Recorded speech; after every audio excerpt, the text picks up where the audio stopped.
I'm Nicole Lappin, the only financial expert you don't need a dictionary to understand. It's time for some money rehab.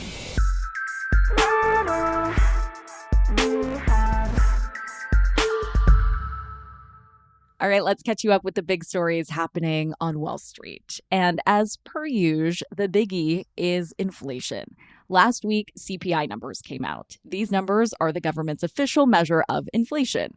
The new numbers are part, though, of a very slow downward trend. They dropped from 7.1 in November to 6.5 in December. The current drop is due to a decrease in fuel and airline ticket prices. Now, since both of these are factors in shipping costs, they will have a much larger impact on inflation than, let's say, the cost of milk. If you pull out the cost of fuel and food, you get a number called core CPI. That number dropped from 6% to 5.7%. Again, not the hugest drop in the history of the world. Inflation is still growing, but just at a slower rate. In a speech last week, the current head of the Federal Reserve Bank of Philadelphia said he thought we were seeing a pivot from concerns over inflation in the goods sector to inflation in the service sector. So again, we're seeing the Fed wrestling with wages as a factor in inflation. We talked about that on the pod last week. We'll link that bad boy in the show notes below if you want to catch up. And there's a little more good news about inflation. This week, the World Economic Forum meets in Davos. Now, Davos, I had to say it that way, Davos is a bunch of mostly rich, white, predominantly male bankers and world leaders meeting in Switzerland to try and save the world. Seriously, it's about as tone deaf as it sounds. This year, the theme is cooperation in a fragmented world. This topic may be a little more on the nose than they had planned because traditionally the sitting U.S. president and other world leaders attended. But those names are noticeably absent this year. Biden isn't going, and neither is the president of China, Xi Jinping. Also skipping the affair, the UK Prime Minister, the Prime Minister of India, and the President of France. I don't know why I keep saying it this way, but it feels right. These are some heavy hitters that would have gone in the past. I guess the big question is, has Davos lost its charm, or has globalization so fallen out of favor that world leaders don't want to be seen attending a booster rally for it? However, I will say that what gets said there still carries a lot of weight, and early reports suggest a more optimistic outlook for the global economy than what we've been hearing in recent months. Most speakers are speculating that China relaxing its COVID policy will actually help ease those supply chain shortages that have been driving up prices for the last few years. Other economists, like at Barclays and Berenberg, have also raised some of their growth predictions.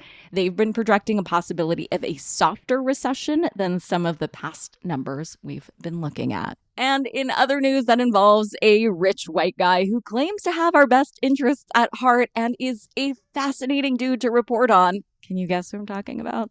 On Thursday, Tesla cut its prices of its lineup of cars. This move is complicated. If you're looking to buy a Tesla, this is great news. Not only is the price cheaper, but the lower price means that cars are eligible for more tax credits. Between the slashed price and the tax credit, the price of some vehicles has been lowered by as much as 30%.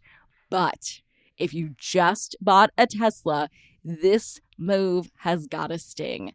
Tesla also slashed prices in the Chinese market, and owners there were so outraged that they actually staged a small protest over it. This is a move, though, that might help Tesla stay competitive in the electric vehicle market. When Elon Musk first launched the company, he was a pioneer.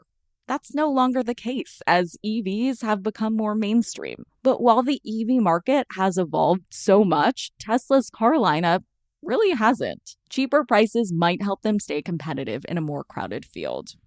Last Friday, after a drop at the open, Tesla's stock price actually closed close to the previous day's price. This week will determine if investors believe these price cuts will stimulate sales enough to make up the loss in revenue, or if Tesla's stock price will continue its long, slow slide from its peak back in November of 2021. The U.S. government also finds itself facing uncertainty this week. Last week, Treasury Secretary Janet Yellen announced that the U.S. could hit its credit limit as early as this Thursday. Now, Yellen and the Treasury have a little wiggle room here to move money around and keep this from happening. The U.S. hit the debt ceiling in 2011, and our national credit score still hasn't recovered. Not only that, but the markets fell on the news, and it took months to recover. So this deadline is something that markets will be watching very closely. We can also look forward to some housing numbers this week. We get the Home Builders Index, we also get building permits and housing starts, and on Friday we get existing home sales. These numbers have not been great if you're looking to buy a home. While interest rates have been hammering prospective buyers, there just aren't enough homes on the market to meet the demand, leading to a situation where housing prices, especially in high-demand areas, have stayed high despite the mortgage rates. Usually, housing prices and interest rates work as a seesaw. When interest rates go up, home prices are supposed to go down. But interest rates are up and home prices are up in a lot of areas, so that is not a seesaw. It's not the financial fun and games home buyers are used to. Here's a quick tip you can take straight to the bank. Well, I hope you never have to decide to pay your car note or your mortgage first. You should make an educated decision about which debt you should focus on paying off first. I've had this conversation many times lately in my DM slips and honestly with a lot of friends out there trying to decide what to invest in and what to pay off. A fancy phrase for it is rate arbitrage, but all that means is really comparing your interest rates. If you have different kinds of interest rate debt, you want to pay the highest interest rate off first. If you're looking between investments and debt, you just want to compare the interest rate. So if you're looking at an investment that will get you 5%, but you have debt that's accruing interest at 7%, you should pay off the debt first. On the flip side, if you have an investment that will yield you 7%, but debt that is accruing at 5%, the 7% is the way to go. It's really just a rate game, and the rules to play and win are quite easy.